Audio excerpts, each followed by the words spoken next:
I'm originally obviously from Bangladesh, but I have a slightly different career path. I started working live with the UK Inland Revenue on the direct tax side. I have worked in tax policy in the UK Treasury and at the European Commission. I've worked in think tanks. I'm currently involved in consulting work through my firm, and I've worked in about 40 countries around the world, primarily doing tax policy, tax administration automation, and so forth. I'm also an adjunct professor at various universities, and one of them is behind me, Texas A&M Law School. Thank you. Thank you very much. So here's another national expert on the tax system. What I'm going to do is I'm not going to talk much about supplementary duty or anything. I would like to hear out the presenters, starting with Mr. Hafiz Chaudhry and then Dr. Bazlul Haque Khondker.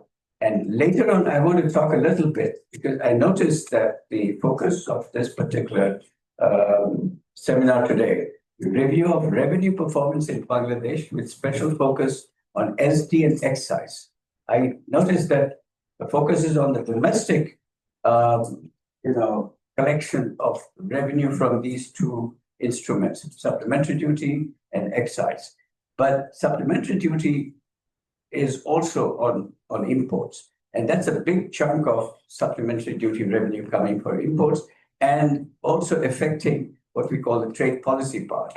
So I'm going to talk about that after I've heard, the presentations. I'll say a little bit about the role that supplementary duty is playing, positively or negatively, when it comes to the supplementary duty being an instrument of trade policy.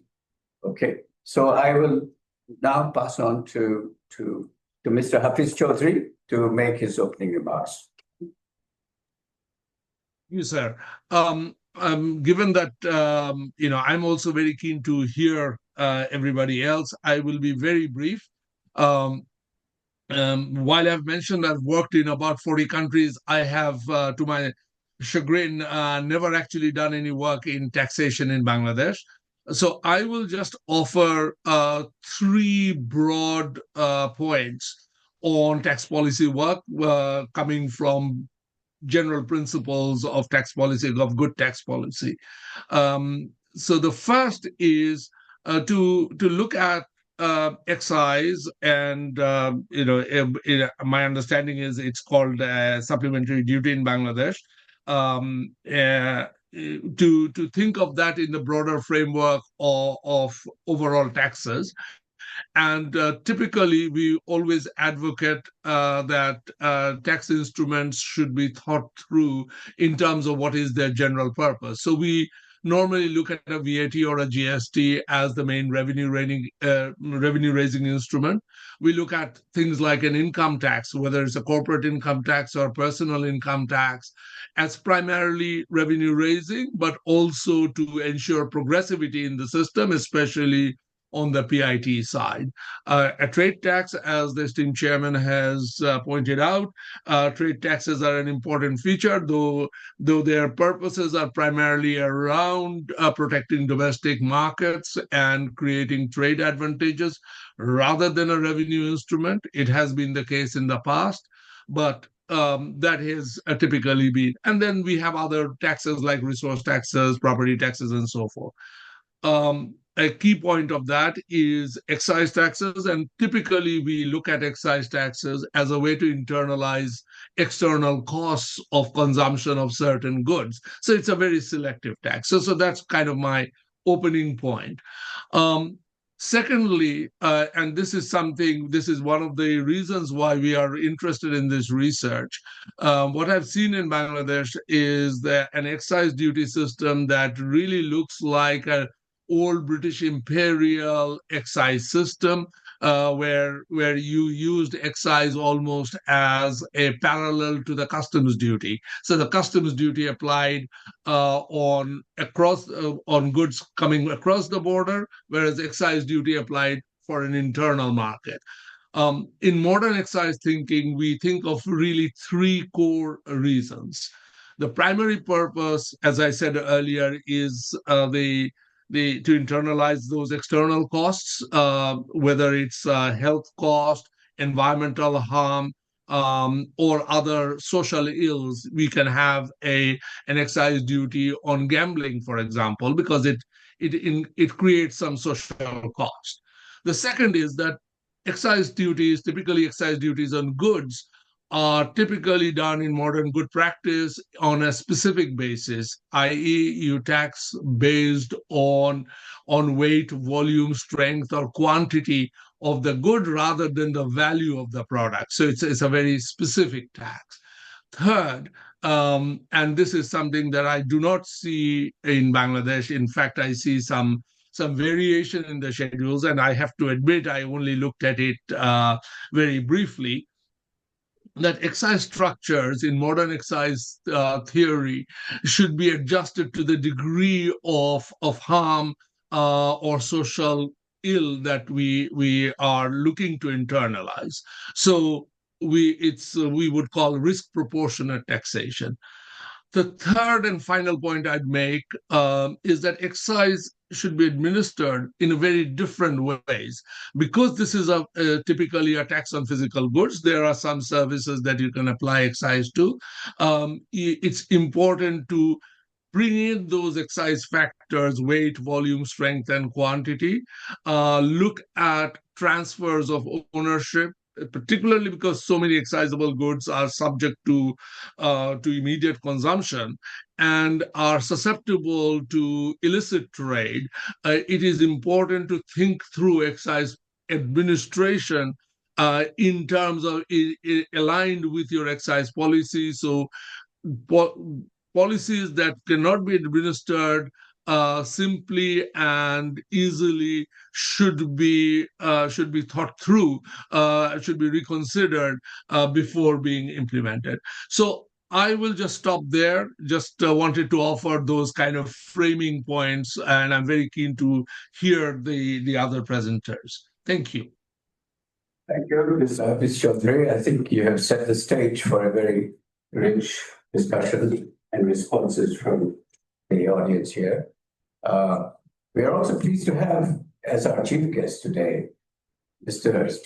Mushfequr Rahman, whom I know for years together, and he's now a member at the National Board of Revenue. I used to know him when he was still Deputy Commissioner of Taxes and Customs, Deputy Commissioner of Customs.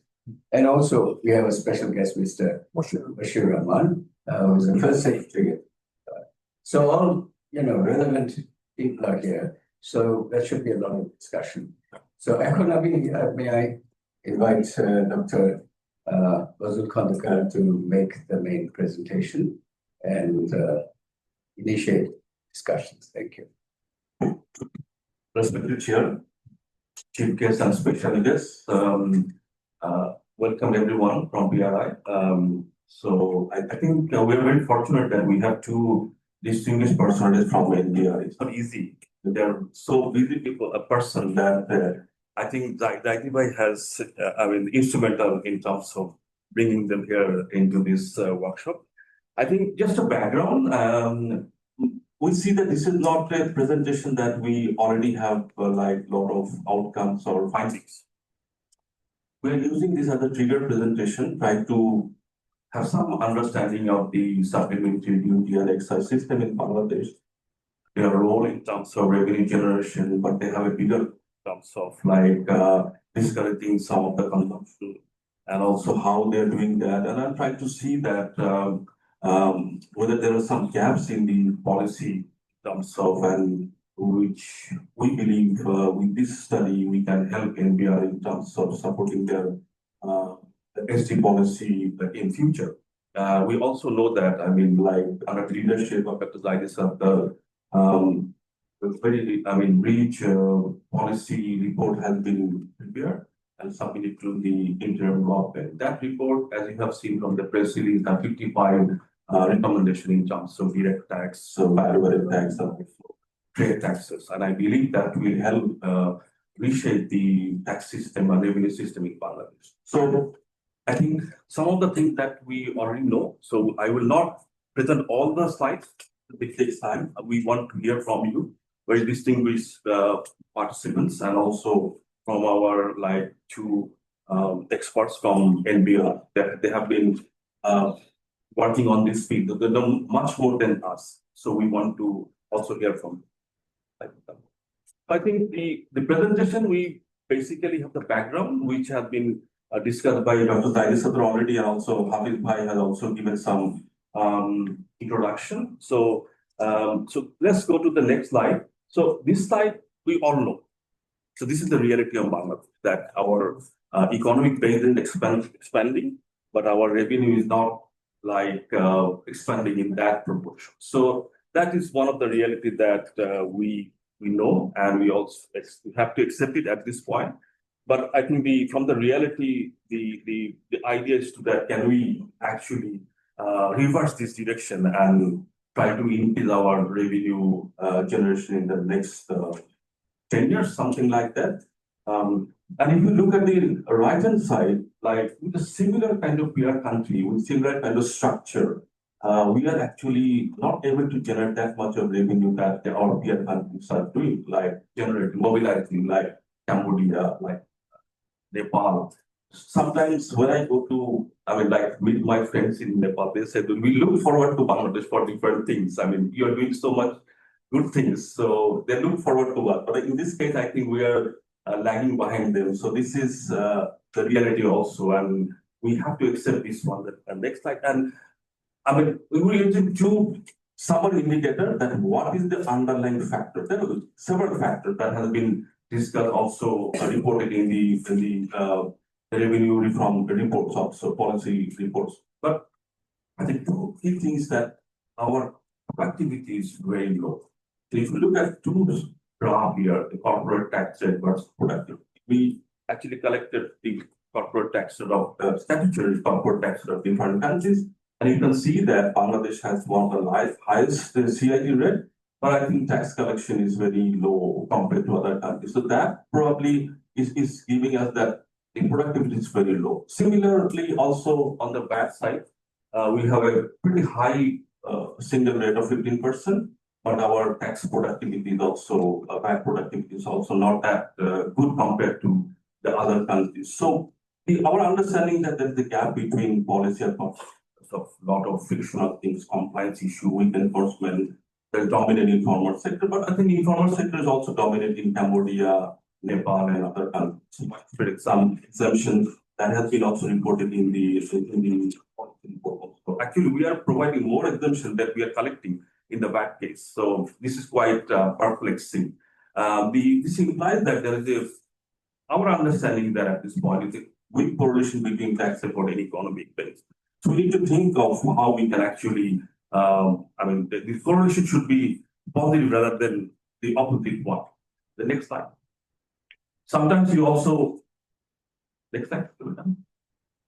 Sometimes as a summary also, sometimes we calculate tax balancing. What is tax balancing? I think some of us know, but just for the audience, the tax balancing measure the responses of tax revenue to changes in GDP, capturing both the automatic effect of GDP and also discretionary policy effect.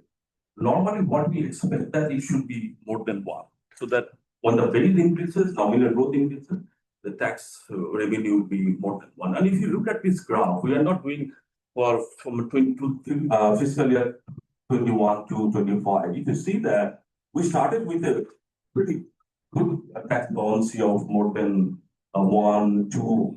In the case of income tax, in the total tax, but it fell from 2022. It's more or less than 1, except for 1 year income tax was higher than that.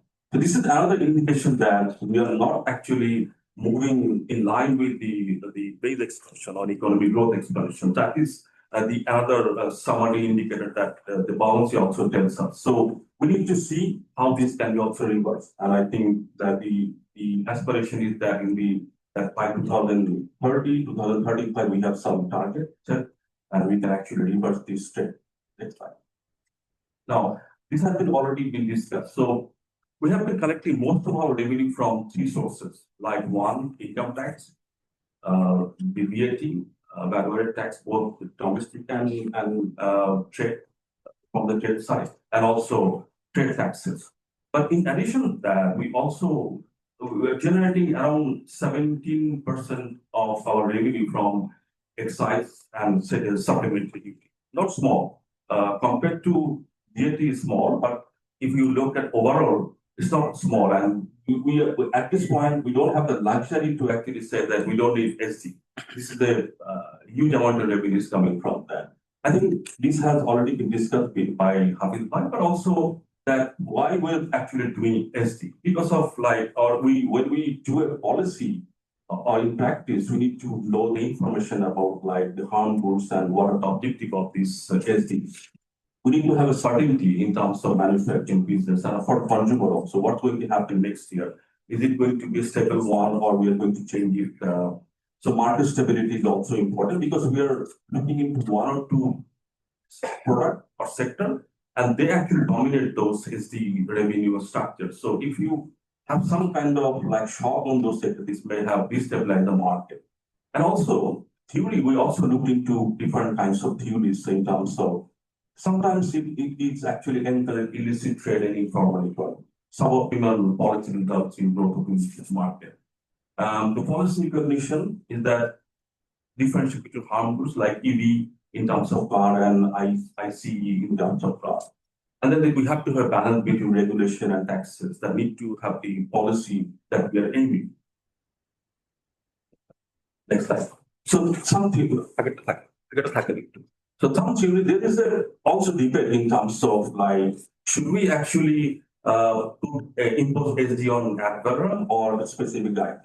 Because we are also trying to see that in terms of the content of the product. So are we looking at should we do it ad valorem or should we do it specific? There are theories in terms of the Ramsey, Diamond Grace and others that have talked about what are the demerits of using ad valorem as a base for SD, and also advocated for we should use specific unit rate rather than the ad valorem rate because it's highly volatile to the price movement.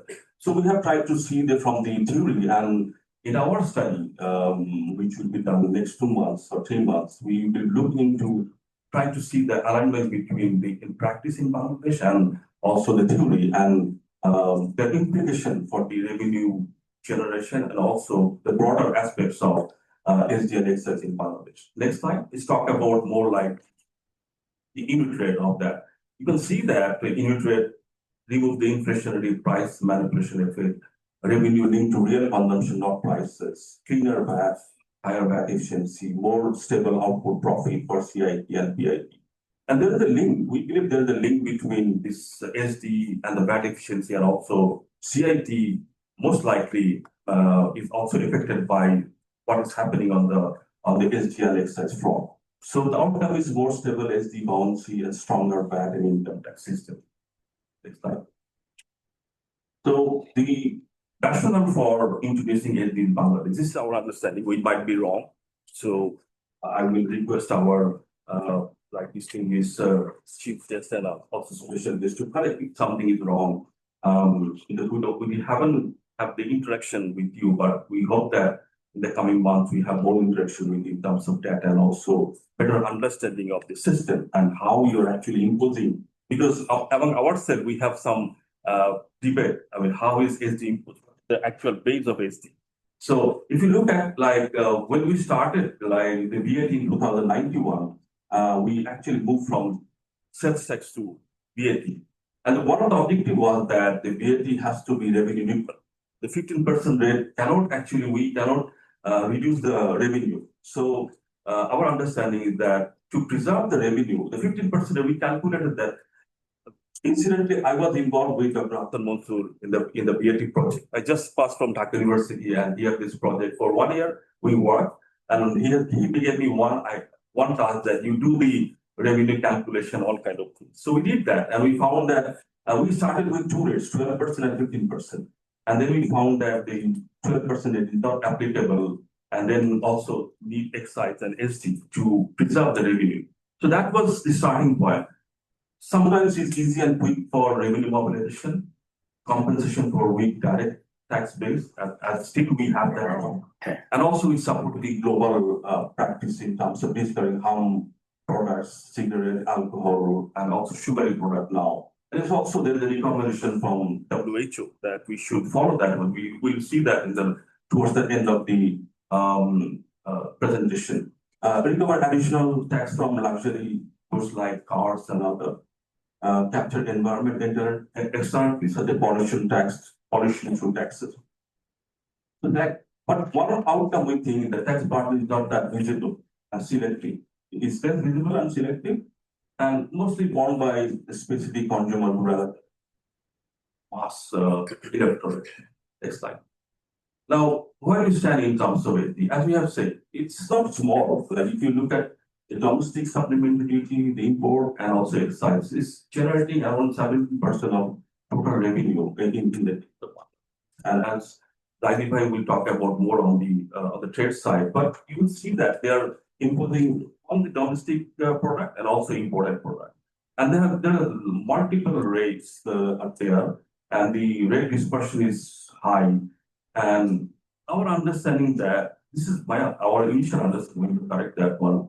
It may lead to cascading effect, whether it is on another tax or not. So that possibly create a cascading type of effect. So this we want to discuss why so many multiple rates is why at one rate, and what are the difference with how we are treating trade SD and domestic SD also. Next slide.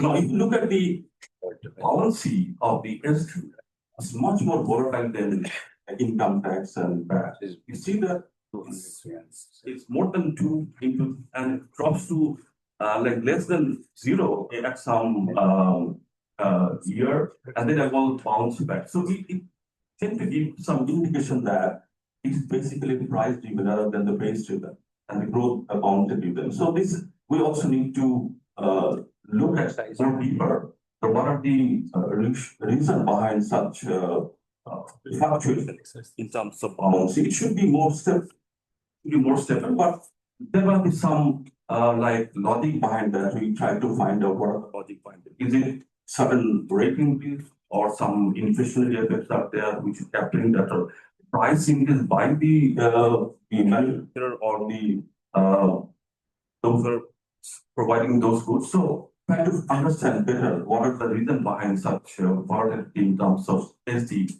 compared to income tax and VAT. Next slide.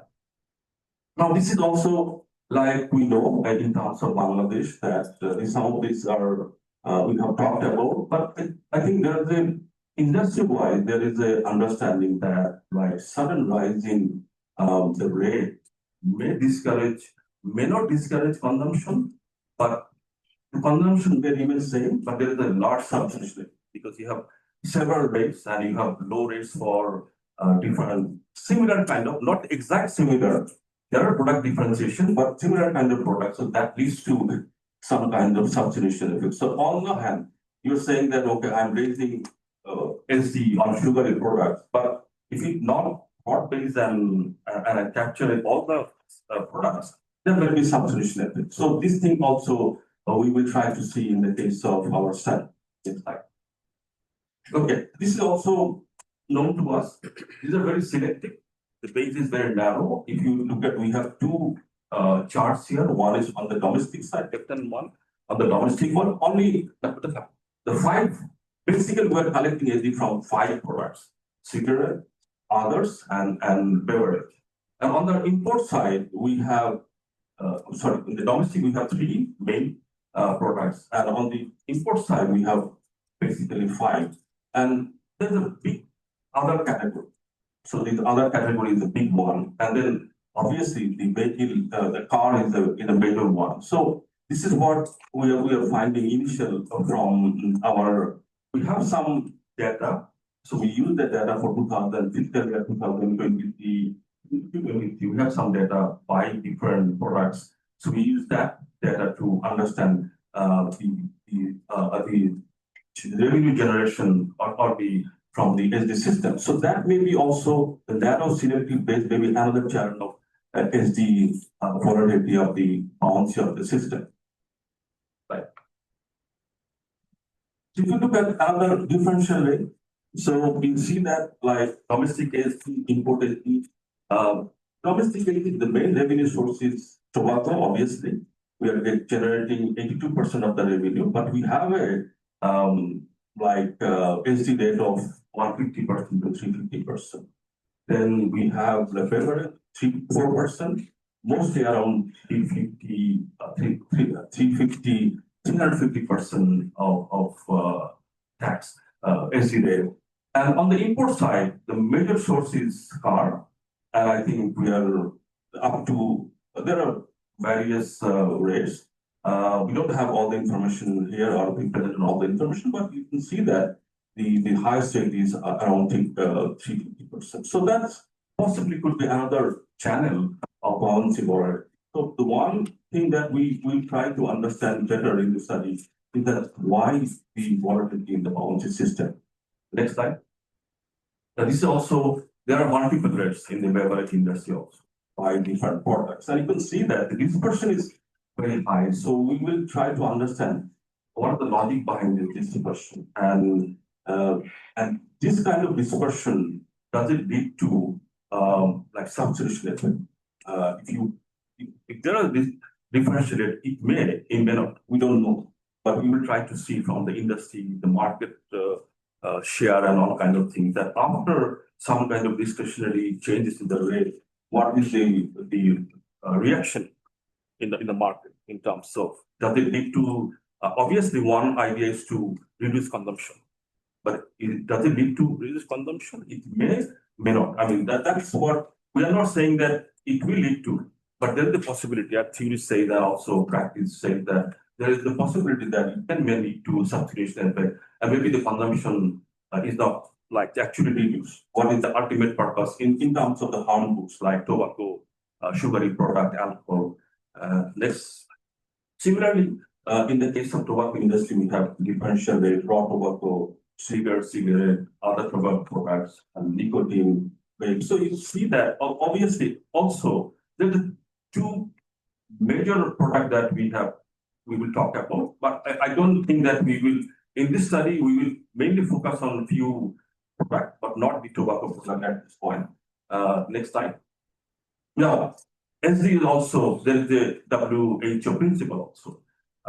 If I'm not wrong, this is what that for tobacco, you have to have 70 to 75% tax, SD tax on retail price.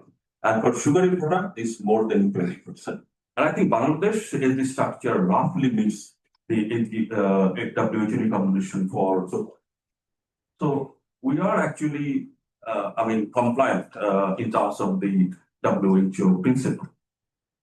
So coming back towards my other two slides. So when we design, we think that effectiveness of any tax system depends on the design, like whether it will be ad valorem specific, favorite, and what are the base of these taxes. As our understanding, as the serves two dual role here, raise revenue and discourage harmful consumption, and balance needs to be there in between that, whether we are overtaxing and then we are creating some kind of informality into the system. So we need to be a little bit careful. Necessary to consider healthier alternative instead if they are, and neutrality principle in terms of system design between domestic and import also, and between different kinds of multinational corporation, local products, and those kind of things. Review of SD base can help identify items that may be there, but it's not in terms of like unproductive in terms of revenue generation, also in terms of inconsistent with good practice principle. So, and I think I just want to give one example of a real situation in case of Egypt SD reform or tax reform. In Egypt, there was a tax reform, and then you can see that pre-reform, 2004 and post-reform So what they did, they have, I mean, this was done by Oxford Economics, and we can share this report with us on the carbonated soft drink. They dropped the tax from 29% to 19%. At the same time, they also dropped corporate tax from 40% to 20%. Now, we are not saying that this generated the optimal outcome, but the report claims that it increases the investment, increases sales by 40%. The tax revenue increased by 21% after these changes. It's also huge increase in terms of direct contribution to GDP. It was also very high, and also it created a lot of additional employment of 22,000 workers. So it actually attracted investment into this sector, and that leads to this kind of positive economic impact.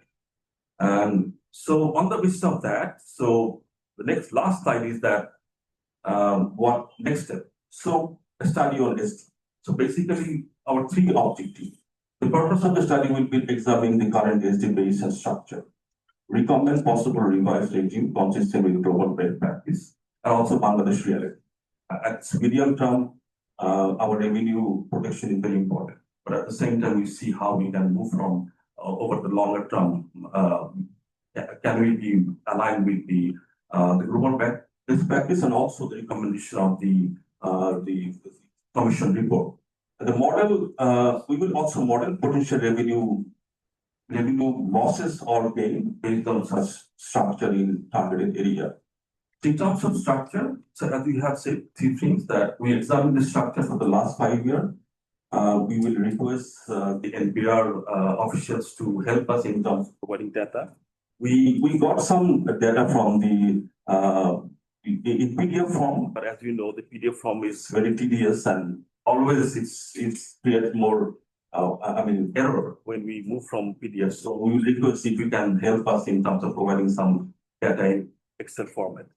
And the study will also compare SD structure with appropriate comparable countries if we want some results. So best practice principle, we will try to see that our policies are also aligned with the best practices. And if there are any gaps or deviation, we will try to see the logic. And finally, we will also do some revenue modeling. The modeling will examine the feasibility of new revenue proposal, showing recurrity, increased revenue, stability, uncertainty, focusing specific area.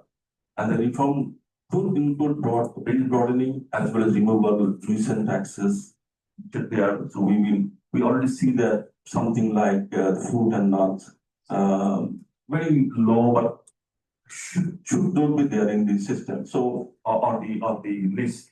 So with that, I like to thank you everyone for your listening, and special thanks to Chief Guest and also special thank you. Yes, thank you. Thank you. Thank you, Dr. Khondker, for a very comprehensive review of the current state of supplementary duty and excise taxes in Bangladesh. Of course, you have knowledge that focus has mostly been on the domestic side, the domestic side of the story. And there is a huge external side of the story, which supplementary duty is becoming an integral part of Congress trade policy structure. And I have a little bit about to suggest before we open the floor for discussion. Let me take a few points out of Dr.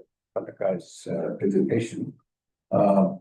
Yes, the overall situation on the revenue side, revenue mobilization exercise in Bangladesh is not very encouraging. We have been, as per capita GDP, that means our income situation has improved in the last 20-25 years. The tax collection part, the tax effort, which is reflected by the tax GDP ratio, that has not been rising, instead it has been falling. And even compared to our peers and even the group of low income or lower middle income countries, we are way behind our peers. We expect to become an upper middle income country, let's say by 2030. when our debt GDP ratio should be somewhere between 15 and 20% of GDP. We are way behind that. So there's a lot of effort that needs to be made. And it's not just about raising tax rates. Raising tax rates, either it's on trade taxes or domestic taxes, does not really help. Our experience and the national experience, it doesn't necessarily give you a higher rate. So there is this, there is a very well recognized study on that, but the rates, tax rates versus revenue, and it up to a point there's what we call an optimal tax situation or an optimal tax rate. Beyond that, if you raise tax rates, you only get that is a growth. That's one thing, and Dr. Khondker has really talked about the tax buoyancy, particularly SD tax buoyancy. That means, a buoyancy refers to basically increasing tax revenue relative to GDP increase, and buoyancy ought to be more than one. That means tax revenue or even SD revenue, in order to have a buoyancy of greater than one, that revenue must increase faster than the growth rate of GDP, growth rate of nominal GDP, by the way. So that buoyancy part also is not doing well. We have found recently all of the tax segments, direct tax, VAT, and trade taxes, tax buoyancy is below one. And I think the chart that he presented showed us. Now, supplementary duty comes out of the Act, which is the VAT and Supplementary Duty Act. Okay, that there was supposed to be a new act in 2012. The draft was made. It was a good act, we think, and all of us researchers who have looked into the VAT situation or VAT policy found that the 2012 Act was a significant improvement over the initial VAT Act of 1991. VAT was introduced, VAT and supplementary duty, a part of it, was introduced in 1991 after a lot of difficulties, a lot of resistance, a lot of protests, and so on. So the 2012 Act was an improvement on that one, but unfortunately, the 2012 Act faced a lot of opposition this time. Unlike the early 1991 proposal, this time there was the opposition probably won the day. And so between the private sector, the lobbyists, and the National Board of Revenue, they came around to having multiple VAT rates. You see, the ideal VAT policy is to have a single rate. And that possibility, which was working from 1991, that single rate came, with a lot of opposition. So we ended up with a lot of rates, multiple rates on the one hand, and then truncated pays on the other. So what ended up is what we have right now, a very, very complex and very inefficient VAT system. It's not the ideal system. And I was leading this national task force on tax reform, particularly tax policy reform. And we came back, we made the suggestion that we should move towards a single rate. That rate, of course, has to be determined, whether it's going to be 15 or 13 or 12, what that needs to be determined. But in the meantime, you can at best have two rates. One is a standard rate, and the other one is a low rate for, like small and medium enterprises, some service sectors where, the value addition is, very high, 90% of those require lower rates. So that is our proposition. Now we come to the supplementary duty part. Okay. Now, supplementary duty has two parts. One is the domestic part, which has been covered in this the research that would be done now. But I would also like to suggest that that research would be incomplete if you don't bring in the trade part of the story. And that is where the problem lies. VAT, as well as supplementary duty out of the Act, are supposed to be trade neutral taxes. Trade neutral meaning that if you impose VAT on imports, it must be equally imposed on the domestic production of the same good. So that has been generally followed for the last 25, 30 years, with some exceptions, few exceptions. But now recently what has happened is even in the case of VAT, there are about, you calculated 1,400 tariff lines now has VAT on imports at 15%, and then domestic VAT on the same production is lower than 15%. That's one problem. Now comes the supplementary duty. There are 1,700 tariff lines with subject to supplementary duty, okay, on imports. And 90% of those supplementary duty, domestic supplementary duty rates are much lower, either non-existent or lower than what we have in the trade part, import. And that is a no-no. That is non-compliant as far as WTO is concerned. So supplementary duty, the ostensible objective is to raise revenue. Okay. But when you put supplementary duty as a protective tax, if you put supplementary duty on imports and do not put the same level of tax on domestic production, what you have is a protective situation. And our research shows that 90% of the supplementary duty in the 1,700 tariff lines, you have supplementary duty. At least 1,000 tariff lines have supplementary duty on the domestic part, which is less than the supplementary duty on import. And I'm not talking about the supplementary duty on tobacco and automobiles and beverages, alcohol, and so on. So these are the ones that are generating a lot of domestic tax revenue.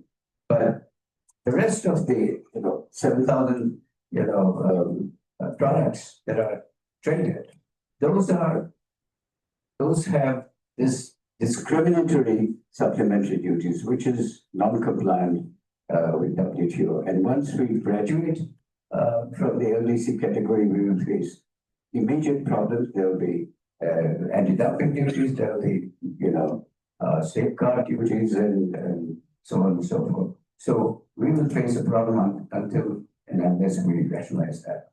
So we must, as a part of reform, there is no choice as we graduate but to make supplementary duty neutral. So that is a big challenge. And VAT has a lesser challenge because only recently VAT was made non-neutral. It is generally neutral in terms of trade law. So that is a challenge we are facing right now. And the trade part of supplementary duty, I think I would like to suggest to Dr. Khondker and the team that they should bring in, because otherwise a study on supplementary duty and even excise would be incomplete without talking about the state of supplementary duty on imports. So with that, those comments and sort of clarifications and expansion to the presentation, very comprehensive presentation made, I think I would like to now open the floor for discussion. Okay. So please raise your hand and also introduce yourself as you ask. The questions should be brief so that we can give turn to everybody, as many people as possible. Anyone? This is a biggie. Excise duty.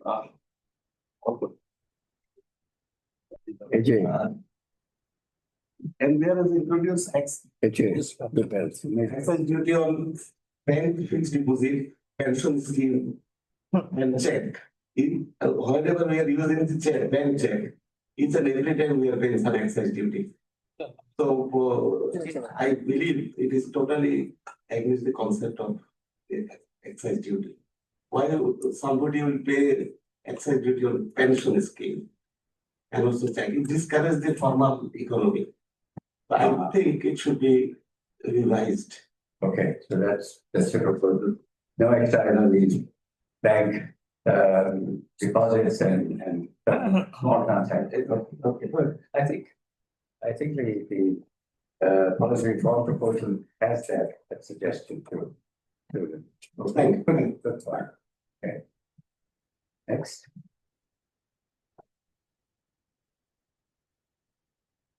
Next, anybody? May I invite you to raise a question? Yes, please.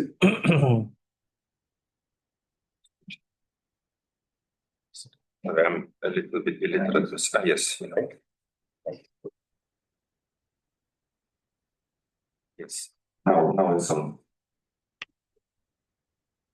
I honestly don't have a question here. I just wanted to comment at the whole idea of studying excise duties and supplementary duties in such a detail as it is intended for the next step. It's extremely important for every country. And I think it's a huge undertaking, and I wish you all the success with this undertaking. And we also see the importance of studying purpose-based study of excise duties, especially in our industry. And we see that the country is moving from this value-based ad valorem system to more specific based systems around the world, because that allows governments to get to collect more revenues. More importantly, as mentioned also in the presentation, more predictable revenues, and in a more simple manner than is it used in a full ad valorem system as it currently in Bangladesh. Also, the importance of predictability is so high in the industries where taxes are at the level of, like in our industry, 83%. 83% of the price is taxed. So that creates additional incentives for consumers to, on one hand, to quit, which is good, but then the incentive could be to avoid paying taxes. And also it creates incentives for the criminals to offer illegal products. And I don't know how it applies to other industries, but I can only guess that in the beverage industry, the problem is the same. I see. Thank you very much. Thank you. May I request another beverage industry representative, Coca-Cola chief, to raise some observations or questions? First of all, thanks for the opportunity. Thanks for inviting us. I have no question, but I want to make a comment. Dr. Bazlul Bey raised and started his presentation in very good sentences. He mentioned that our GDP is increasing, but the collected tax amount is not increasing. From our side, as Coca-Cola, we know that for the last 3 consecutive years, our tax rates are increasing. We are paying more taxes, but when we consider the total tax collected amount is not increasing, I think there is the point that, and there's the critical thing that we have to point out. We have to focus on the maybe text base. And Dr. Zaidi mentioned very well that we have to go for an optimum tax rates, because when you increase the great additional tax rates on the multinationals who are paying their taxes regularly, it doesn't help. We have to focus on the tax base, I think, because such companies like us, we are looking to make more investments on the countries, but when there is no stability, it creates confusion.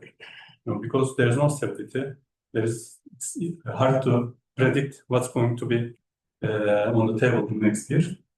So our kind request is to review these tax rates once more. Our SDA plus VAT rates are very high, and it's really hard to manage. Thank you. Yeah, thank you very much. You have highlighted a very important point. This is what we call the Lupin-Lahar phenomena.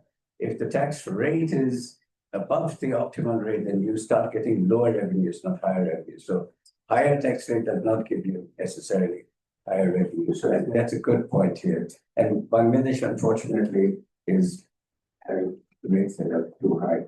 In the case of trade taxes, when it comes to supplementary duty, higher rates, and particularly if higher supplementary duty is giving more protection rather than it ends up getting less revenue. If protection is more effective, revenue is less forthcoming. So that's the situation in the Bangladesh context. Yes. This one. নিচে Okay. So just echoing with this concept, what we saw, we are working with big boys of the tobacco company in Bangladesh. We saw last year we had a different layer of categories within the mid segment, the low segment, you can say, where the ad valorem tax or excise was different according to the layer. Post 2025, the NBR has brought in one category, they pay the excise to be 83%. And we found the volume compared to 2020, 24 and 25, 24 volume, industry volume was around 78 million of stakes, drastically reduced in 2025. I do have the data as of December, which is around 68 to 70 million. So that implies that when you increase your excise up to a certain level, because your volume automatically gets decreased. And I do agree with what JDI spokesman was saying. It creates a channel for the illicit product to come into this market, and which is very hard to stop from this perspective.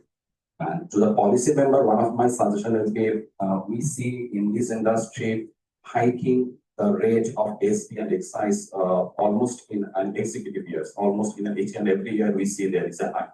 And we cannot predict and we cannot make the long run plan for around 4 to 5 years. What would be my cash flow? What would be my impact on the business? Because we are in an uncertain situation.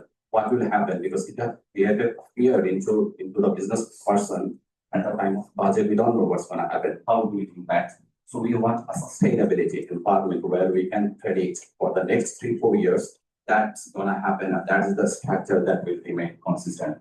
Thank you. Thank you very much. You hit the nail on the head. Certainty about tax rates.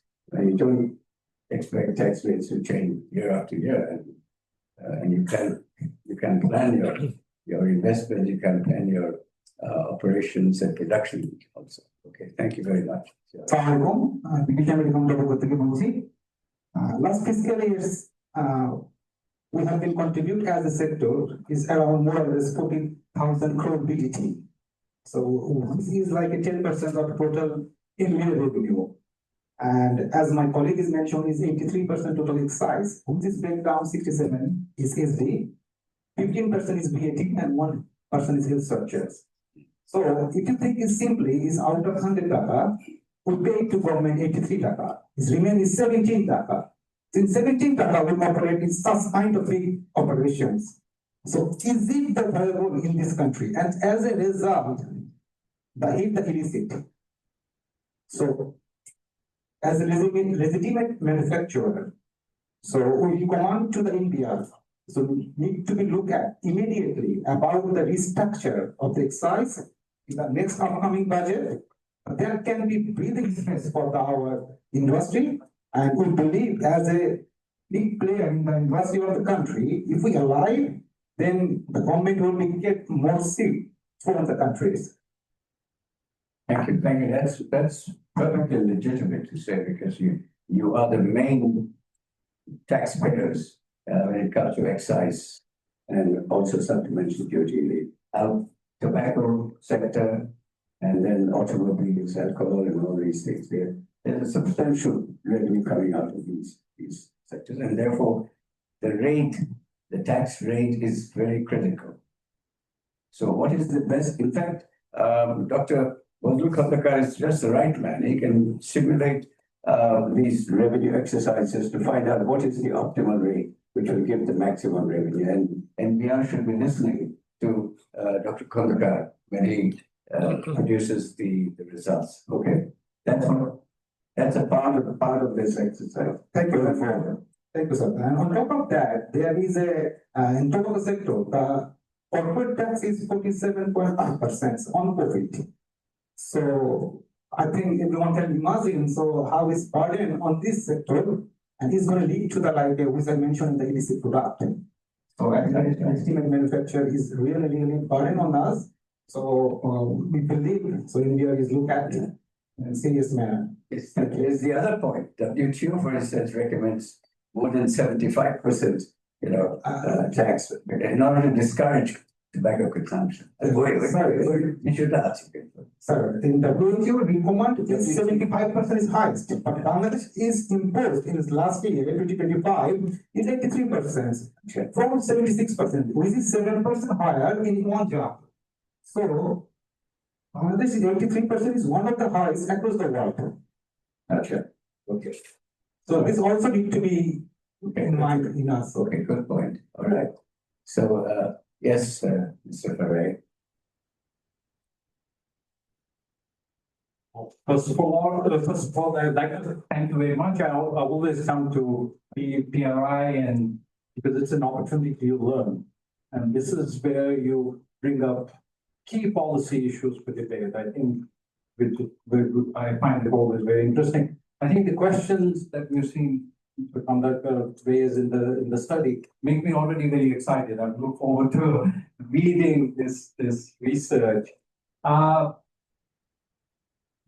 come from an intergovernmental agency, UN. Of course, we tend to be more sympathetic to what government is doing, especially in a developing country. You have to find the right balance. Because on one hand, you need the revenue to invest in health, education, but at the same time, you're also creating a market or strengthening a market because you want to have more growth.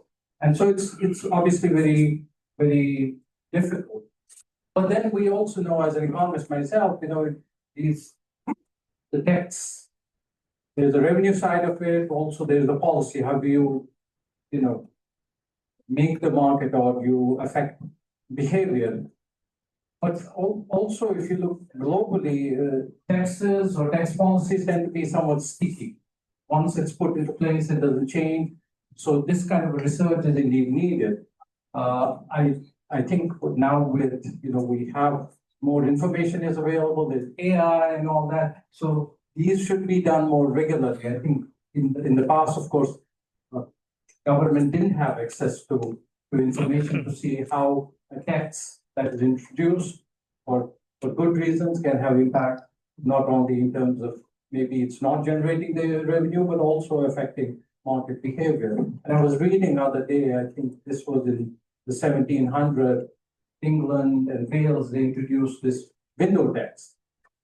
At that time, they didn't know how to collect perhaps tax based on wealth. The records were not available. So they introduced it, and that stayed on for 155 years.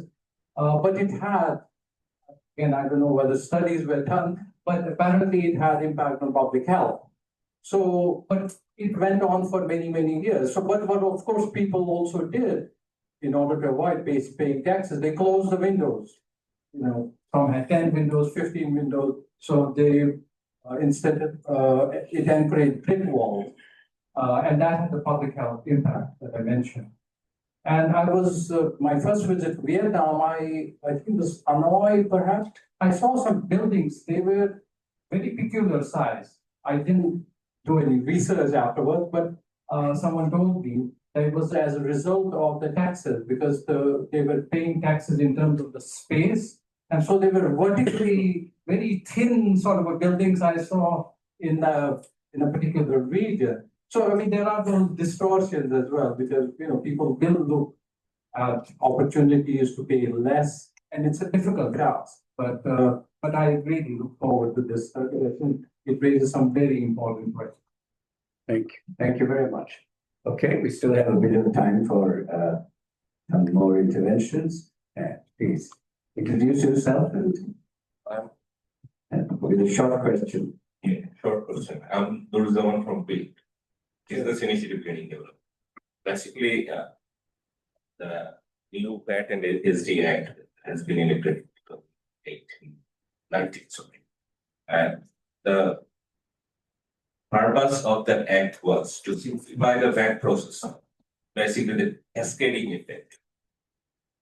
Is it been addressed? Is it been addressed? We have created more distortion with the schedules that that was not our intention. When we introduce these 3 schedules, that's really hampering our health system, basically. So, is there any plan from the NBR to reduce this cascading effect and eliminate these schedules, replacing this single rate of VAT? As for example, we can say that the GST introduced by India, that they have set 2 rates, 18 and 28. So, if we need revenue from the socially, economically, environmentally devious items, we can set a higher rate and a lower rate, not like 13 rates, truncated rate that you already mentioned, and reduced rates. So that we can reduce these cascading effect. And one thing we have seen that the NBR has taken a very good initiative for the automation of VAT system. That they have designed 17 modules of VAT under the VAT Online project, and it is already work.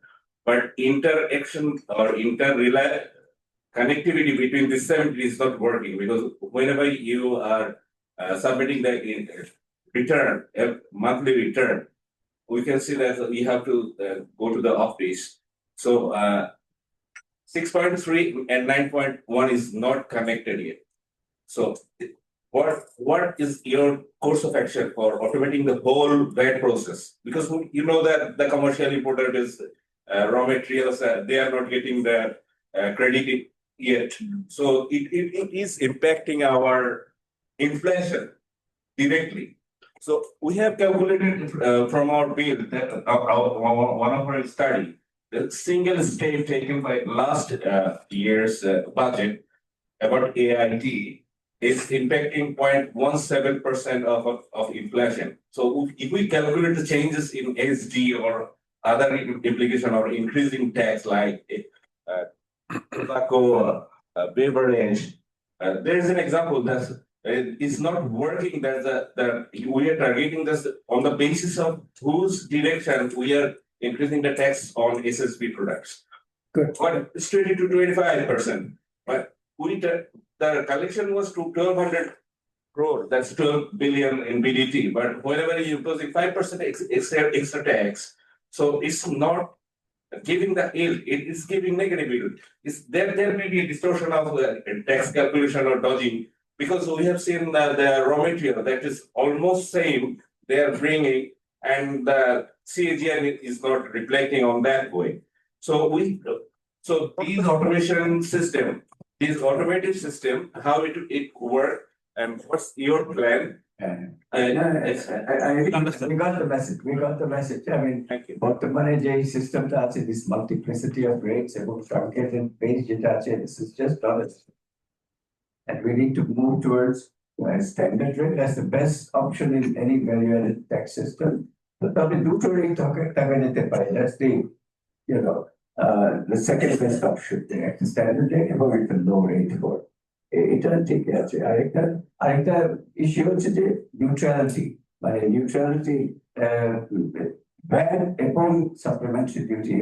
If supplementary duty exists after graduation and all of it, it has to be trade neutral.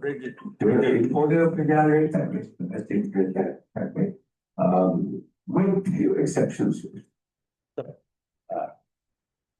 Ask something? You want to? Yeah. Okay. Dr. Kurshi. Okay. Oh, after Karan. Oh, that's right. Okay. From Bazlul, your presentation, the supplementary duty is basically, as you look at trying to reduce consumption on certain, basically it's kind of a sin tax, the cigarettes and those things, and the beer and alcohol, those sort of things. Now, as this whole question of WHO, they want that you have a higher rate so that you don't. With the change of the rate, as you increase it, as you go to find out the what should be the optimal rate, Is there any way of finding out that whether it is impacting the objective it was for, consumption? Because counterfeit things in Bangladesh abound. So especially in the cigarette area, because long time back, Sadiq bhai and we are doing a study for on looking at it. This non-formal cigarette, they call it bidi, but basically they're producing cigarettes. They have this band roll, and the band roll gets totally band rolled, and does it really change the consumption pattern? Or at the end of it, does it also put investors away from it? And also this health waste, I've put on sugary drinks and everything. What is coming is that in the more organized sector, you can tax easily. But then there is this other thing that is outside. So what should be the optimal balance along with the rate? I think that needs, because that is the objective. Sure. Good. Amanda-san? Hello. Actually, the good question by Captain for that point. But very good. My point is this is extremely important. 17% of revenues, how we are going to handle this in the future. And there's one big, I think, issue that is coming out is that the general sense of the report that Zaidi and his committee has done. I'm struck by the complexity of even the 17% the revenue. The issues like neutrality of the trade and domestic production are very important issues that would have to be addressed. So I would say that do have to focus on how to simplify the system. And I have seen this from my work in different countries, that simply simplification of regulations and laws can give you a lot of gains. So keep that aspect in mind. And what I said, unfortunately, it's a very sensitive area because this is, I think, as the first speaker mentioned, that these are goods where there are externalities. If you are smoking, liquor, they have health effects, which have other costs which are not factored in, but they have to be kept into account. On the other hand, if there are counterfeit stuff coming in, that has to be kept into account. But however, these are also goods which are quite inelastic in terms of demand. Even if the rate goes up to 3%, the demand may not fall that much and it may increase. And for Bangladesh, we are revenue starved. So that is an issue. And my guess is these profit rates are quite significant. Perhaps another 6 points. That one. So I just wanted to make that particular point. Thank you. Thank you very much. Simplicity and transparency are integral part of the efficiency of the tax system. So if you have a complex tax system, which we do have, and if you input credit mechanism debated, it has no cut question. It is simply not worth it. So you have multiple rates, you have truncated base, and you don't have a well-functioning input credit mechanism. You have a system that is really that needs complete overhaul. So anybody from here,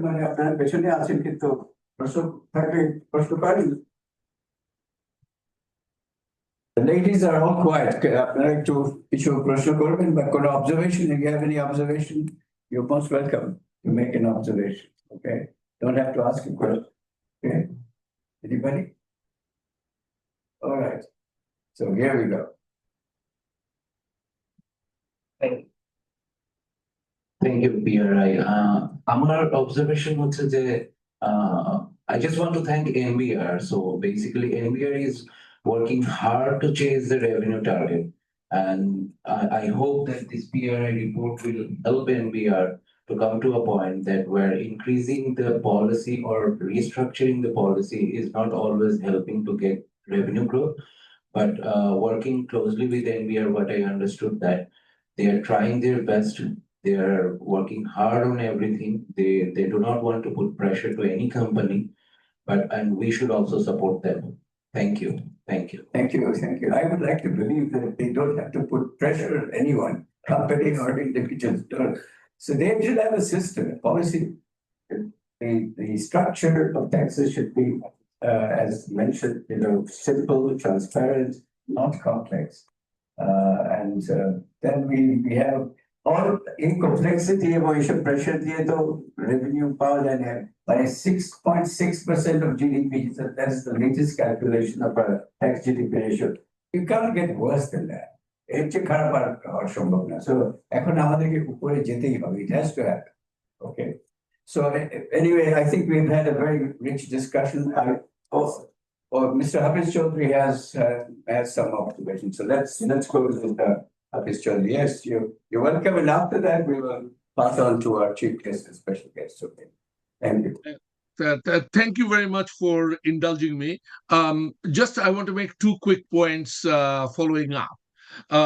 The first one is that there is some confusion in terms of how an excise should be used. In many countries, you have this, and I am reminded of this because of the conversation on BD. Typically, we should be looking at excise as a way to internalize that external cost. And there is sometimes that confusion of using an excise also in terms of ability to pay and so forth in terms of some sense of progressivity or natural justice. So you end up under-taxing the more harmful good. So in Bangladesh and India, it is BD. In Myanmar, where I've worked, in fact, we drafted the excise law of Myanmar, the cheroots, which contain about 3 times the amount of tobacco as a normal white cigarette, is taxed effectively at 1/20th the tax rate of a white cigarette. So you end up, and in the same way in Bangladesh, I think currently you have fairly high taxes on sugar-sweetened beverages and some confectionery. Yet things like our traditional Bengali sweets, which are extremely sweet, where you are taxing them at a lower rate. So that's the first point. To think about the nature of harm and to do risk proportionate taxation. So that's one suggestion that I would make from global practice. The second one, and I think I picked up a question about utilizing the VAT, somehow conflating VAT and excise in the rate structure. This is something that, again, from global good practice, we would not suggest.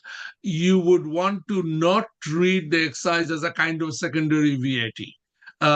The excise has a very specific purpose, and its purpose is we've explained it several times. It should be focused very much on its own purpose, and to try and broaden the base in terms of all those negative externalities that it is trying to cover. So I'll just stop there. Thank you. Thank you very much. This is very good point here. Excise. Actually, I'm still not very clear. I hope this research will tell us where we stand in terms of excise versus supplementary duty on domestic production. And there is some talk about whether it should be a specific rate or an ad valorem rate. When it comes to supplementary duty, because it's a tax on trade, on imports, as well as domestic production, the choice is very clear. It has to be ad valorem. There's no, when it comes to specific duty on imports, it's barely 20 to 25 tariff lines have specific duty, if I'm not mistaken. So if supplementary duties on imports as well as domestic production, it has to be ad valorem. But excise, and so I think this research will produce what you have just brought out in the open. What is the actually share of excise tax revenue, and whether it should be specific or it should be ad valorem? That has to be decided. Okay, and of course we'll hear from our special guest and our chief guest. ওনারা কি চিন্তা করছেন এইসব ব্যাপারে? Okay, so may I now invite our special guest, Mr. Mashiur Rahman, to give us his views on all the discussion that we've had. Thank you very much. First of all, I would like to share one single information with you. Internationally, there is a note of the day, 31st May, 31st May. It is called the International Note of the Day.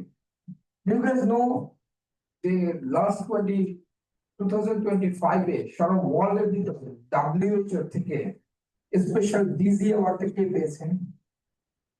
আর বলছিলেন আমি শুনছিলাম, আমার খুব ভালো লাগছে, অনেক rich পেয়েছে information গুলো পেয়ে, মানে the concern from the bodies as well as from the academicians as well as from the seniors. It is always a great opportunity for us to learn and get delighted with the knowledge.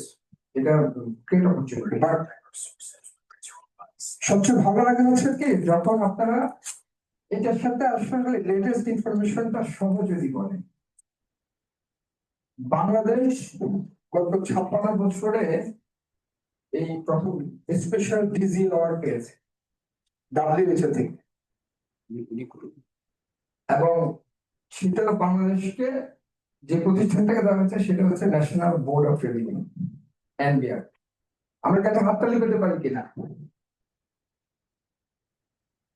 বিষয়টা কি আসলে হচ্ছে, definitely দেয়ার ওয়াজ সাম problem, যে কারণে আপনি যখন একটা problem থেকে নিজেকে বের করে নিয়ে আসার চেষ্টা করেন, আপনার এফোর্টটা দেন, তখনই তো ইন্টারন্যাশনালি এটাকে অ্যাড্রেস করা হয়, ইন্টারন্যাশনালি সেটাকে রিকগনাইজ করা হয়। আমাদের এই অ্যাডমিনিস্ট্রেশন সিস্টেমে, টায়ার সিস্টেমে, এসডি রেটের সিস্টেমে নানা ধরনের কমপ্লেক্সিটিস ছিল।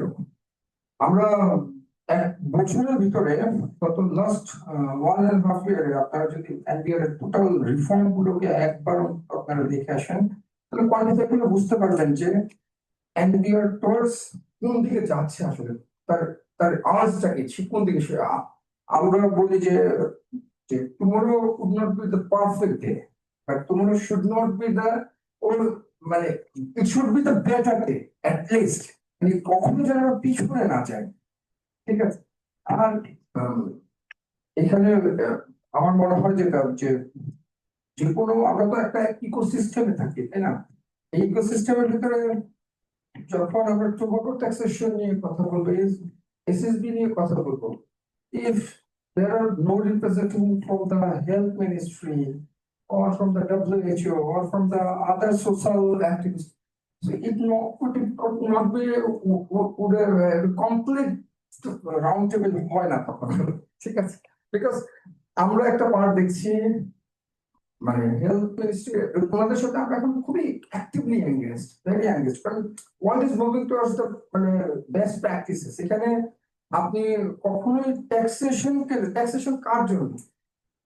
পিপল অফ দ্য রিপাবলিক, তাই না? পিপলসের জন্য যেটা সবচেয়ে বেস্ট হবে সেটাই তো নিতে হবে।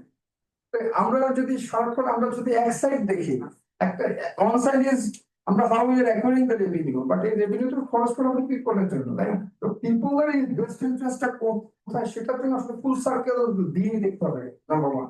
বাট স্টিল আমি পিআরআইকে ধন্যবাদ দিতে চাই, বিশেষ করে যে দুটো সেক্টর বলছেন, দুটো সেক্টরের maximum the best players and best compliant players, I would say, let us say, I definitely should thanks ওনারা নিউ ইনভেস্টমেন্ট আমার পর থেকে যেভাবে আসলে it is challenging for them, because ওনারা একটা ইনভেস্টমেন্ট নিয়ে আসার পরে হঠাৎ করে আমরা we are introducing the excise or SD on the diverse products. আসলে এই SSB ধারণাটাই কিছুটা নতুন। WHO is still working on that. The last their guidelines was published in 2023. আমি সবাইকে বলবো পারলে ওয়েবসাইটে গিয়ে একটু দেখবেন যে এখানে গাইডলাইনটা কি করা আছে আমাদের, নাম্বার ওয়ান। নাম্বার টু হচ্ছে মিস্টার পরাগ and others from the PTP. We are very engaged with them because they are the highest contributor of our internal revenue and we cannot ignore them, because ওনাদের থেকে শুনতে হয় এই কারণে যে আমাদের বেস্ট প্লেয়ারকে কিন্তু সার্ভাইভ করিয়ে রাখতে হবে, এবং ডেফিনেটলি ওনাদের লাস্ট কাপল অফ মান্থস ওনাদের হেড অফ গ্লোবাল ট্যাক্সেশন যিনি দেখেন নিয়ে এসেছিলেন, we had a very close meeting with him for a long period of time, and we get very direct information from them that how what could be the transitions of the basic this algorithm taxation policy, because we are very clear about one thing, that is, if you want to create something, doesn't you have to kill something before to create something? So this is something like you have to kill algorithm before create something new. Hey, Isn't that, sir? Schumpeter's কথা আছে, creative destruction. So আমি মনে করি যে ওয়ার্ল্ডের top organisation থেকে এই tobacco policy নিয়ে আমাদেরকে যখন স্পেশাল ডিজি অ্যাওয়ার্ড দেওয়া হয়, আমরা কিছুটা আশাবাদী হতে পারি জাতি হিসাবে যে আমরা we are not probably not in the wrong tracking list. আমরা বলছিলাম যে অপটিমাল ট্র্যাকে আছে, বাট রং ট্র্যাকে নেই। সেকেন্ড ওয়ান হচ্ছে, আমি ধন্যবাদ দিতে চাই যে আমরা মানে সবসময় না, মানে আমরা যদি ইভালুয়েট করি কোনো পলিসিকে, গুড মানে শর্ট অ্যানালিসিস করতে বেস্ট সাইড উইকনেস অথবা গুড সাইড ব্যাড সাইড, তবে আমাদের ইদানিং অভ্যাস হয়ে গেছে মোটামুটি আমরা we R hearing the criticism from everywhere. Nobody praises, and probably the job we are doing actually, that is not that much, should not deserve any praise actually. So আপনারা কি জানেন কিনা যে গত বছর এই যে ব্যাংকের এক্সাইজের যে বিষয়টা, এটাতে chairman and here has took a very strong position against it, যে it should not, because excise is syntax, yes, we do agree যে এখানে আসলে ব্যাংকের ইনভেস্টমেন্টের জন্য তো কোনোভাবে হতে পারে না যে ডিপোজিটস এর উপরে আসলে অথবা সেভিংস এর উপরে এক্সাইজ নেওয়া। we truly understand it, but the dependencies, that's a আমাদের আসলে এখন রাষ্ট্রের জন্য মনে হয় ইভি জাতীয় কিছু লাগবে, বিকজ আমরা সবাই জানি গাড়ি চলার সময় আগে গ্যাসোলিনের উপর নির্ভর করতে হতো, এখন এখানে ব্যাটারি এসেছে, সামটাইমস সোলার আসবে, যে আসলে মানে আনলিমিটেড সোর্স রিসোর্স আসবে যেটা দিয়ে হয়তো সানলাইট ইউজ করে চলবে। এখন রাষ্ট্রে তো আসলে সানলাইট ইউজ করে চলার মতো না, এখানে they are must have some resources to run the country. এখন যদি অপটিমাম লেভেলে চিন্তা করি, যদি আমাদের উপরে টার্গেট জাতীয় কোনো কিছু না থাকে, তাহলে হয়তো একরকম হতো। মানে এখানে তো একটা রাষ্ট্রের আসলে একটা ইকুইলিব্রিয়াম পজিশনে যেতে হয়, আপ টু হোয়াট পার্সেন্টেজ রিসোর্সটাকে আমি বেস্ট ইউটিলাইজ করতে পারছি। আমরা কি এই বছর স্যার শুধু আমরা এক্সাইজের যে এক্সাম্পশনটাকে, এটা একদম ওয়ার্ল্ড ব্র্যান্ডে আমরা 3 টাইমস করে দিয়েছি। করে দেওয়াতে আমি গতকালকে সন্ধ্যায় যখন আমরা রেভিনিউ ফিগার দেখলাম, এবছর শুধু 2,500 কোটি টাকা এক্সাইজ থেকে, মানে আমাদের টোটাল এক্সাইজ থেকে অ্যারাউন্ড 6,000 crore টাকা আসে ব্যাংক ডিপোজিটে, সেখান থেকে 2,500 crore টাকা দান, যেহেতু আমরা একদম লো সেগমেন্টে এক্সাম্পশনটাকে বাড়িয়ে দিয়েছি। এটা বাড়িয়ে দেওয়াতে যেটা হয়েছে, এখন 3 লাখ টাকা পর্যন্ত আমাদের হচ্ছে এক্সাম্পশন। এটাকে এবার হয়তো আমাদের, কারণ যে কোনো কিছু একটা ফেজিং আউট করতে হয়। আমি তো একটা ডিপেন্ডেন্সি আছে, নিশ্চয়ই 6,000 crore is not that sort of small amount of money. So এটাকে যদি আমি ফেজিং আউট করতে হয়, তাহলে আমাকে ধীরে ধীরে করতে হবে। আমার এখানে এই বছর আমরা এটাকে 50,000 থেকে 3 লাখে নিয়ে গেছি, এটা হয়তো 5 লাখ 10 লাখে নিয়ে গেলে এটা আরেকটা ফেজিং আউট হবে। এটা দুটো জিনিস হয়, ডিপেন্ডেন্সিটাও কমে আসে, অ্যামাউন্টটাও কমে আসে, এবং তখন স্টেটের ডিসিশন নেওয়াটা সহজ হয়। আর তারপরে বলবো যে মানে আপনারা যে এই ইস্যুস গুলো রেজ করেন, এইটাই আসলে আমাদেরকে ডিসিশন নিতে সহায়তা করে। এবং আপনার মানে প্রফেসরকে অত্যন্ত ধন্যবাদ দেবো। স্যারের এখানে উইথ প্রেজেন্টেশনটা টেকনিক্যাল, আমি স্যারের সাথে অবশ্যই যোগাযোগ রাখবো, কিছু বিষয়ে আরো ওনার সাথে ইন্টেন্স পয়েন্ট টু পয়েন্টে বসে কথা বলতে হবে। বাট শুরু করেছিলাম একটা আশার আলো দিয়ে, শেষও করতে চাই একটা আশার আলো দিয়ে, যে আপনারা এইভাবে আমাদেরকে বারবার যখন এনে বসে জিনিসগুলোকে আমাদের ইন্টারাকশনের সুযোগ করে দেন, তখনই আসলে একটা ভালো কিছু আসা সম্ভব হয় স্যার। আর we are in a very positive mode, in a very dialogue mode, যে আমরা শুনতে চাই, আপনার থেকে শুনলেই আমরা এনলাইটেড হব এবং দেশের জন্য ভালো কিছু নিয়ে আসতে পারবো। ধন্যবাদ sir. Excellent, excellent. So, thank you so much. Special guest, Mr. Mashiur Rahaman, আপনি আমাদেরকে inspire করছেন এই this workshop, very inspiring. Acha, now you know what we have been waiting for, to listen to some you know proposals, some ideas, you know, from his long experience in this particularly no experience with reforms. I know that Mr. Mushfeq has been associated with reforms in NBR for a long period, and he still is.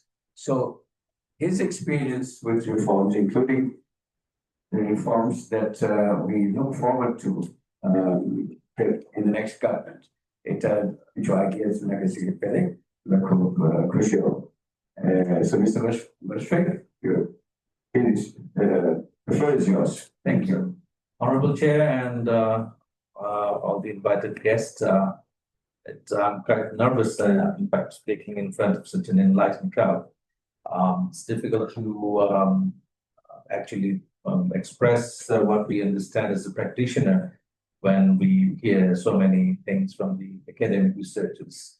And a good handshake between research and practice is the way out to getting a good optimal policy at NBR.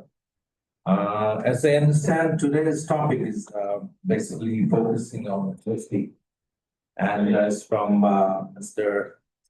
Hafiz Chaudhry's opening remarks, I understand that excise and SD, they have been used interchangeably, but these are two different types of taxes in our country. Supplementary duty, we impose it on ad valorem basis, and specific taxes, basically excise. Only two items are excised at the moment. One is air ticket, and the other one is bank deposits.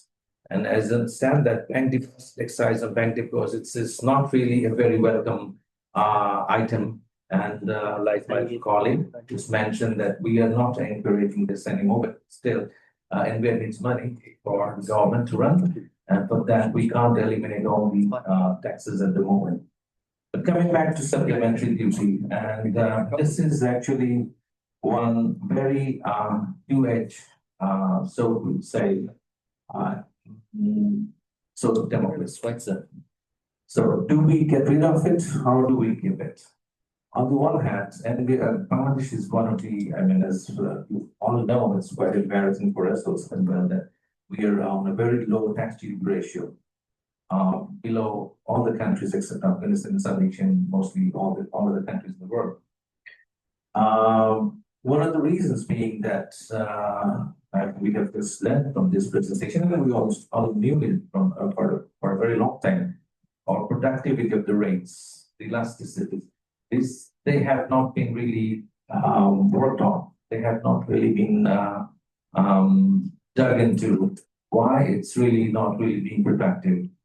And what we did in 2012, we found that 1991 VAT law has some structural limitations. So we tried to rewrite that law in 2012, having a new law, trying to eliminate all the distortions, having one single rate.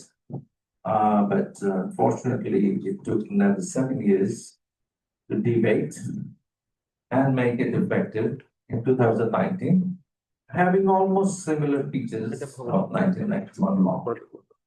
That means multiple rates and making it even more complex, and having an environment fully automated, which we are not ready with. So you're on the one hand, you are making things which should be doable when you have an online environment, but you don't have that, but you have the law. Anyway, so we have this policy, mismatch throughout. It's history of 50 years, 54 years of Bangladesh that we have been having these problems throughout. But like my colleague just mentioned, we would like to see a good tomorrow, nice tomorrow. And for that we work on. Supplementary duty, we have been working on it. SAR has been very kind and very instrumental while we were having this discussion that with the new law, we would be having any supplementary duty, the new VAT law. You know that supplementary duty is enforced by the VAT law. And there are 700 lines identified that we will be taking off. But nonetheless, we ended up because we knew that we can't really get rid of SD overnight. And like our tobacco sector friends just mentioned, they are the topmost revenue provider for India. And as my statistics from the Research and Statistics segment of NBRS has received this morning, that there's a 31% of the revenue from domestic VAT, domestic revenue, I mean indirect taxes come from supplementary duty. And on the import side, it's around 16%. So it's a big number, SD. So we have to be really careful while we work on SD. I really welcome that he is trying to simulate something for us.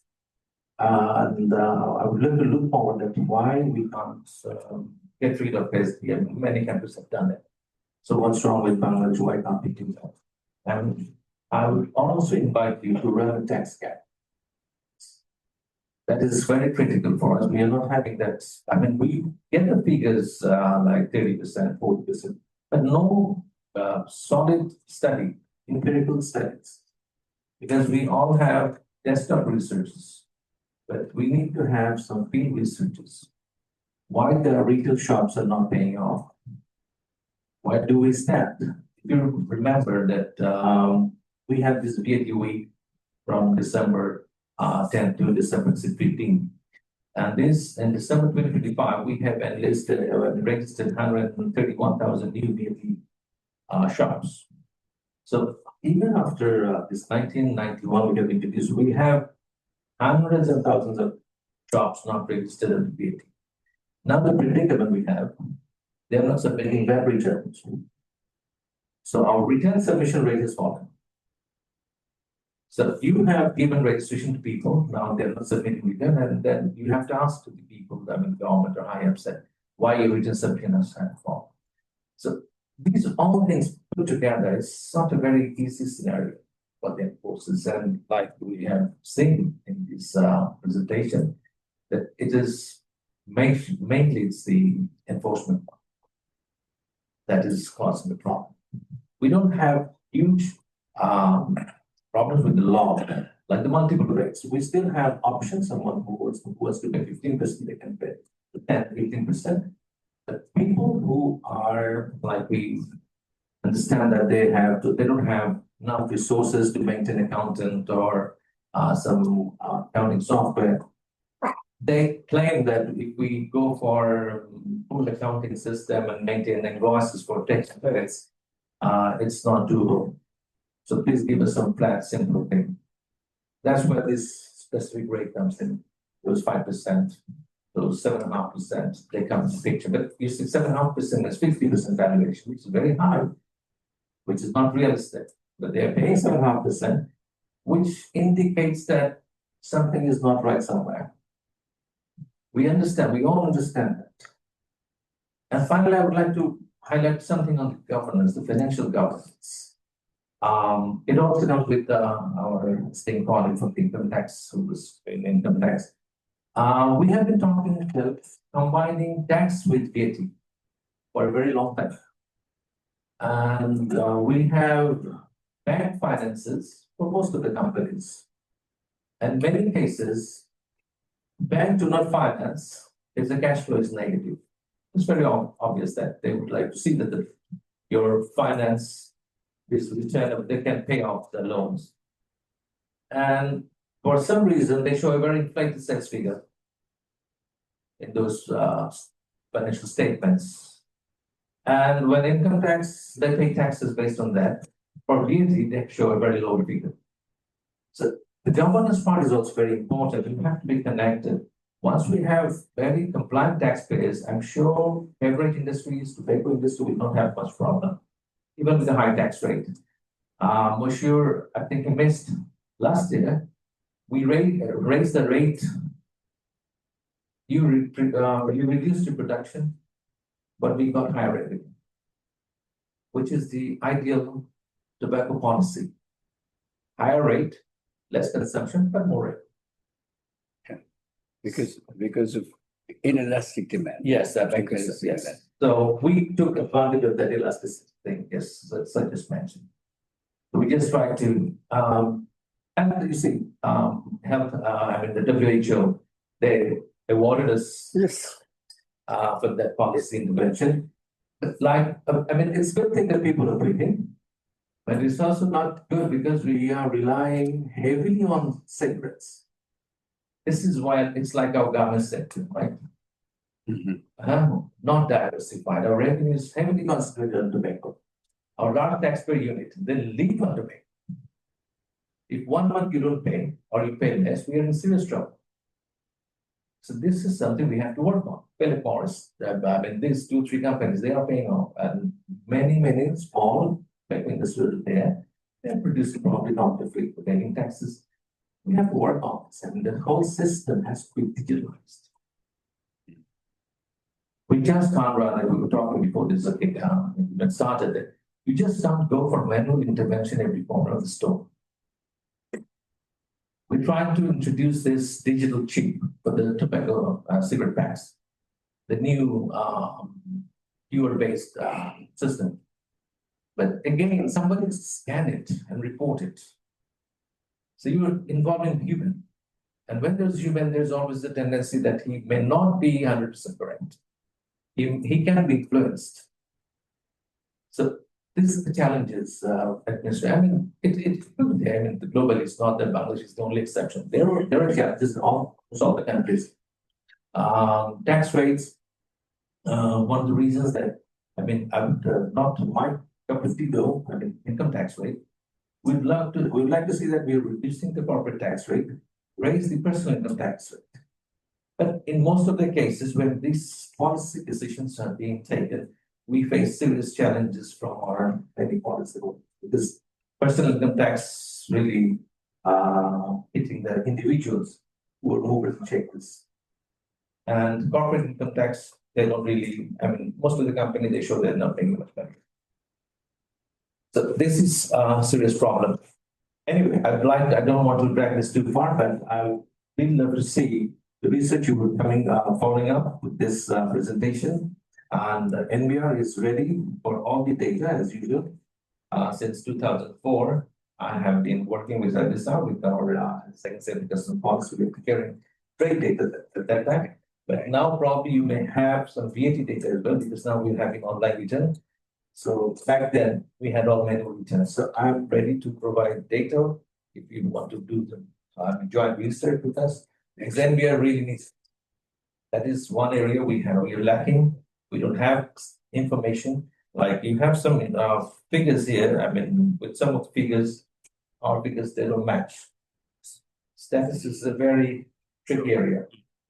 So I would like to have this research, founded on the real data that we have.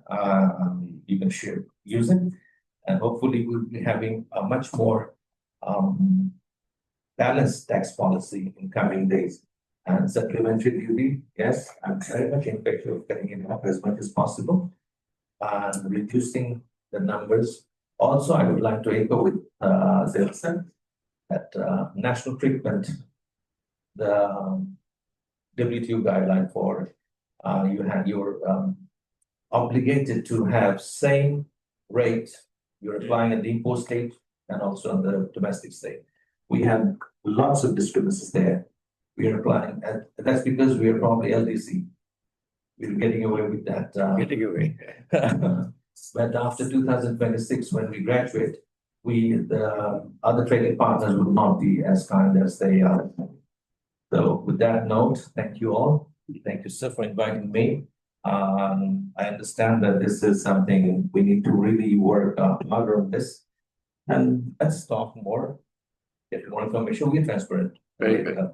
Thank you, sir. Thank you. Excellent. Excellent. Thank you so much. I think as Mushfequr Rahman. I hope we'll see you again sometime in the future.